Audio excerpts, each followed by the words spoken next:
friend. You've caught me in a bad moment. But we'll use that again because I'm in a New York state of mind.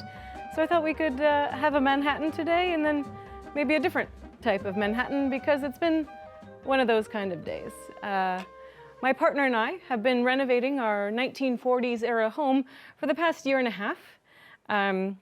We have not come to blows and we're both still alive and no one has been electrocuted. So I count those as 3 decisive victories in our battle against our age-old home made primarily of lath and plaster. So we're gonna have a little stiff and stirred cocktail.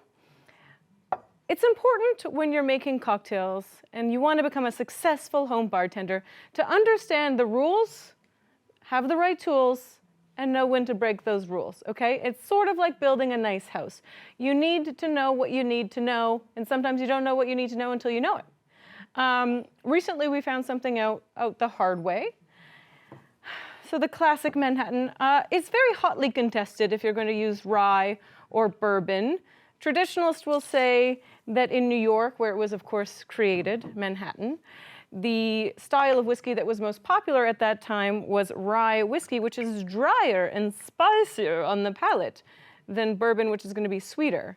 Of course, we're getting sweetness and a round mouthfeel from our sweet vermouth, and we're bringing back some depth and texture with our aromatic bitters, stirring this cocktail because, of course, it is spirit forward. And so we don't want to add texture, we want it to be nice and silky. I'm also going to chill my glass because when we have stiff and stirred cocktails served in stemware, we want to make sure they don't get sad and room temperature in our hands. So we'll add some ice and chill it and give it a nice little stir. So our most recent near-death experience in our home improvement project was attempting to install a light fixture. We're not electricians, but it doesn't seem like it could have possibly been all that complicated. By this point, we've mastered demolishing an entire wall, building a brand new closet from scratch, doing tile setting of a very complicated checkerboard tile floor in our kitchen, and countless other misguided endeavors. The Manhattan has a very simple ratio that is sort of the benchmark for many classic spirit-forward cocktails. It's 2 parts spirit to 1 part aromatized wine. In this case, we're using sweet vermouth. And then some bitters, just as I said, to add a little bit of complexity and spice. Aromatic bitters taste like the most delicious, boozy baking spices you've ever had. I'm going to discard my ice from my chilled coupe glass, and we're going to strain. Wow, that was a close call, but fear not, no glasses were broken. I can't say the same about the glass in our light fixture when we attempted this installation. For reference, this light fixture is basically looks like half of a Sputnik. So it's sort of a golden orb that had these long golden rods with finials at the end and beautiful thick glass flower petals. It said the instructions, much like the instructions for this cocktail, which are in this case best followed, it turns out those instructions would have worked better for us if we had indeed followed them. But being the brazen upstart that I am, I said, why bother with all of that when I can just pave my own way? So instead of assembling the entire light fixture and then attempting to affix it to the ceiling, I decided it would be considerably easier to install these 40 different rods and flowers and finials in my lap and then put it on the ceiling.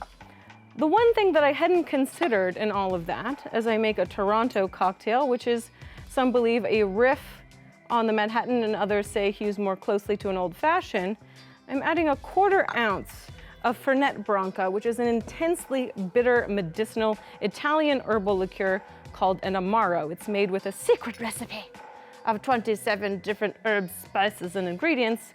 But to bring back some sweetness that we're losing from removing the sweet vermouth, I'm adding a little bit of simple syrup. I will again add a few dashes of aromatic bitters. So we turn off the lights. You know, you can't, it's not advised that you install light fixtures with the power still on to that particular fixture. Don't know if you knew that. You don't want to have to learn that the hard way, my friends. So we disconnect all of the power, and now we're operating in complete darkness. It is League of Shadows in this entryway. I'm on one ladder, my boyfriend is standing on a very rickety 60s era chair, and we're really just hoping for the best.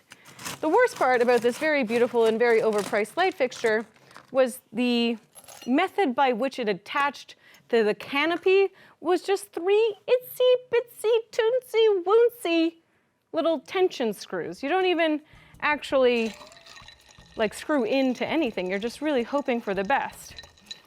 So we're operating in complete darkness, and once we fully assembled the light fixture, which again was not the recommended course of action, it weighs about 60 pounds.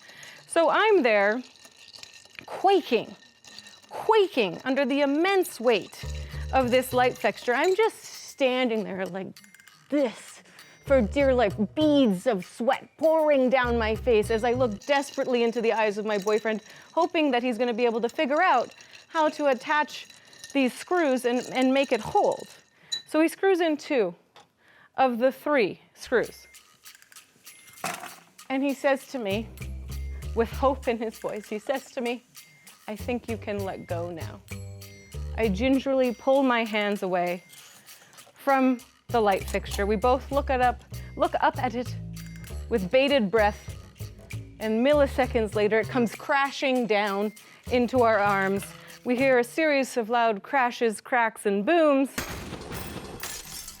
And I look over at my boyfriend's forearms, and he's nearly bleeding out from the shattered light bulbs that were once intact. And we succeeded in breaking 3 of the finials, and now we have to wait 9 months to get a replacement fixture sent. The lesson in all this is if you're making a classic cocktail or installing a light fixture, it's suggested that you follow the construction or real recipe card for best results. I've expressed the citrus oil of an orange into our Toronto cocktail, and we're gonna give it a taste. Cheers. Spicy rye flavor comes through, and then you get at the finish a deep, intense bitterness that is balanced perfectly with a bit of simple syrup, as compared to our classic Manhattan, the gold standard for this category. Ooh, dry, spicy, sweet. You get some spices from the aromatization of the sweet vermouth, and it's truly delicious. I'll let you have this one because I'm feeling awfully charitable today.